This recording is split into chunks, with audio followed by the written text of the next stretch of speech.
Music by Ambe Recording Studio, Delhi.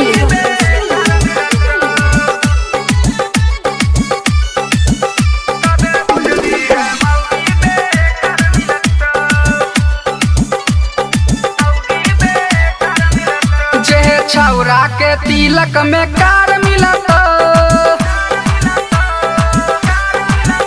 जे छौरा के तिलक में कार मिलत, हाहाकार मिलत, तबे बुझली है मौगी बेकार मिलत रे, तबे बुझली है मौगी बेकार मिलत।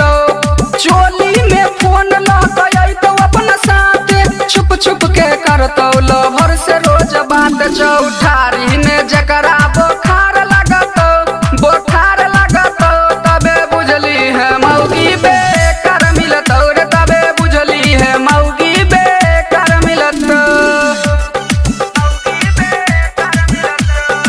Ambe Recording Studio, Delhi.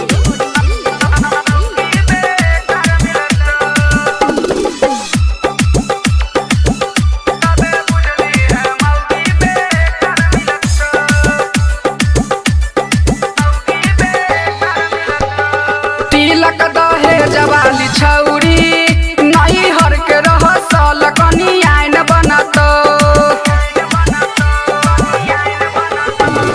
तिलक दहेज वाली छौरी नहीं हर के रह साल कनी आइन बनत, करतौ नहीं से जिया पसेबा कुछ बोलबी त गिन गिन के गाइड परत, मानतौ नहीं तोहर कोनो कहना रे, अंगरी पन छेतौ जनाना रे, जनाना रे, जनाना रे, जनाना रे, जनाना रे। जे छौरा के 55,000 मिलत, 1000 मिलत, तबे बुझली है मौगी बेकार मिलत रे, तबे बुझली है मौगी बेकार मिलत।